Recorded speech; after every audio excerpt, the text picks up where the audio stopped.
I've been carrying around this note that I received a few weeks ago, and it says, "Hi Jenny, your videos inspire me in so many ways and really have made me want to change how I interpret things and the world. I wanted to ask about how you have learned to deal with the worry of the future. I feel like I'm in a constant state of worry for the future, what I have to do next, and all the other anxieties of the world. What do you do when feeling like this? I'd love to get your thoughts. Sophia." I have been feeling like, boy, how do I respond to such a big question? And in thinking about this for some time, I have decided to take a crack at it by way of this video. And I'm grateful that Sophia used the word worry when she asked me the question, because that is a word that I have been an expert on. I am an expert worrier. And in fact, I utilize that word in how I plan things, how I create things. And in fact, there's a big old piece of cardboard in the back room where I keep my worry cloud. I want to show you. So in the back of my house, there's a little sitting area, little room, and it's very tiny. Here we are. And here are windows. And then here is a wall where I keep my worry cloud. There have been days in my past, before I created an actual worry cloud cardboard, where I would sit and think about a nebulous concept like my future and sit and worry about it. And then I thought, this is no fun and this is getting me nowhere. And to get somewhere, to get to a place that's the opposite of nowhere, I decided that I needed to get more specific with what in fact I'm worried about. And you might have noticed that painting right up there, it says bird by bird. And I would say that one of the influences for me to start thinking about how to get somewhere instead of staying nowhere is a book by Anne Lamott called Bird by Bird. In the book, she explains why she titled the book Bird by Bird. 30 years ago, my older brother, who was 10 years old at the time, was trying to get a report on birds written that he'd had 3 months to write, which was due the next day. We were out at our family cabin, and he was at the kitchen table close to tears, surrounded by binder paper and pencils and unopened books on birds, immobilized by the hugeness of the task ahead.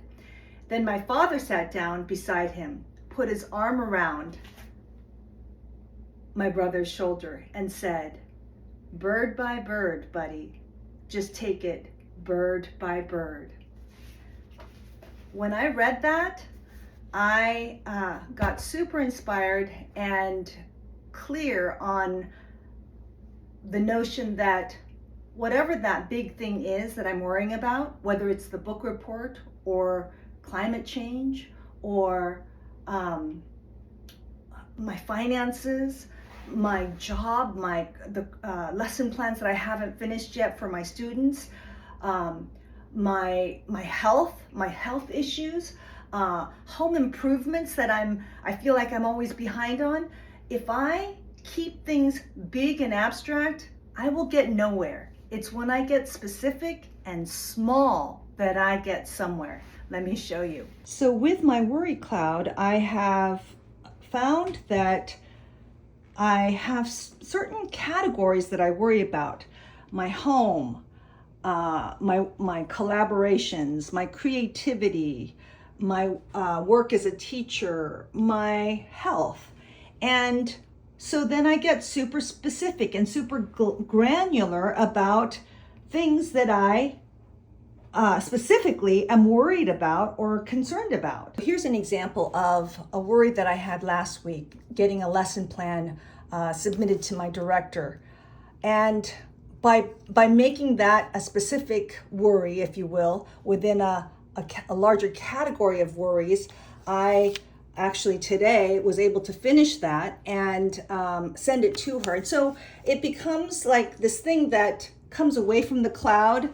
It lives down here as something that used to be in the big worry cloud, but I have been able to chip away at it. The other thing I want to mention is that it's okay to really feel the worry and to feel the pain and to just sit there with that for a little bit. Sometimes it's not just a matter of getting a task written onto a Post-it and getting things checked off. That's the practical element that I want to contribute to Sophia's thought process. I pulled up this letter that had been written to me by one of my former UC Irvine students when I taught the class Art and Activism at the University of California, Irvine. And in part of the letter that was written to me, the student said, "I am learning the power of emotions, feelings, conflict, beauty, art, passion, and activism through this class.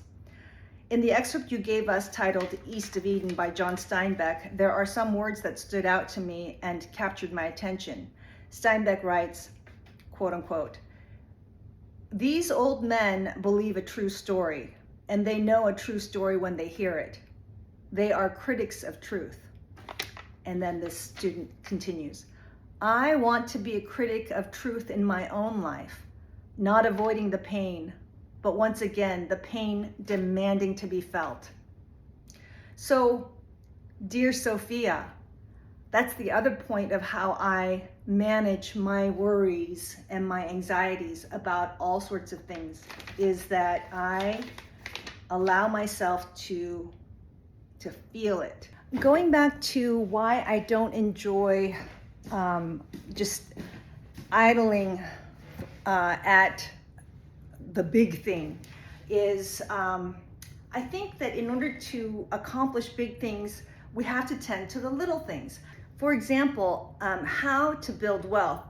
When I was younger, I probably have had moments when I would sit there worried about how to build wealth, and there's mistakes with thinking about that when a person finds themselves in the casinos, for example, and somehow wins a jackpot and mistakenly thinks that that's the path to building wealth, that I need another jackpot, I need to go big, I need to double down, and which is congruent with that message that's out there that says dream big. And that message fails to remind us that big jackpots and viral moments and tricks that are somehow a shortcut to success seem like they're the way to find success. But I have learned that it is through small acts. Big wealth is built not through jackpots, but by packing my lunch, by going to work, keeping a job, automated savings. Those small moments are what accumulate to create big wealth. In this book by Ada Limon, she says, "We don't just change overnight. Courage doesn't come from a depleted place. We plant seeds, we take care of our families, of each other. We bring food to a neighbor or clean out litter from the creek bed. We listen to our favorite song while driving. We read a poem. A big life requires a small life. They do not exist without each other." So that is another important part of my response to Sophia, and that is that it's important to allow for opposite truths to exist. Yes, I am worried about the future of our country, of my neighborhood, of my life. And also true is that I had a beautiful coffee in the morning that I made. It was delicious. And also true is that there are some beautiful bees flying in my raised beds because they love my blue basil that I've planted, and it's a delight to watch them buzz around in my raised beds. It's also true that I had a wonderful conversation with one of my best girlfriends recently. Those are all true, and they all exist together. And the final facet of my response to Sophia is that I return to words and I return to art in how I manage my worry and my anxiety.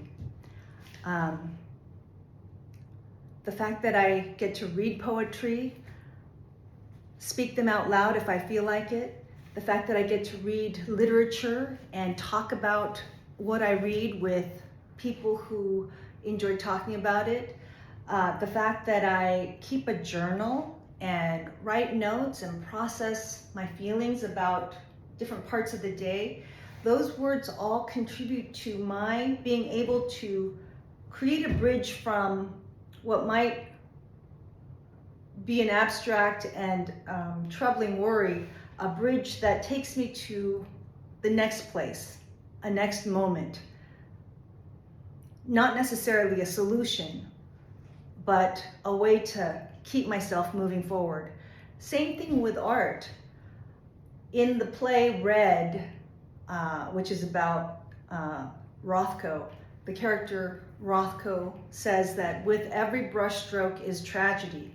And that line has meant to me that it is tragedy because so many artists want to be able to deliver everything in that one stroke. We want to deliver high intellect as well as passionate emotion in every stroke. We want to be both Rothko and Pollock at the same time. And we know that we're unable to. Nobody is able to deliver everything in one stroke. And so when we think about that, it is tempting to get to feeling hopeless. Well, then there is no hope in poetry, in words, in art.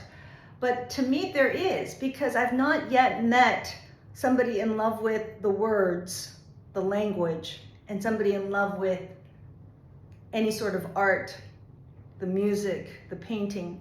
I've never met someone like that who decides to put the brush down or put the pen down or put the musical instrument down. We always pick it back up because we are wanting to move it forward to the next stroke, to the next word, to the next song. And so, dear Sophia, that is my response to your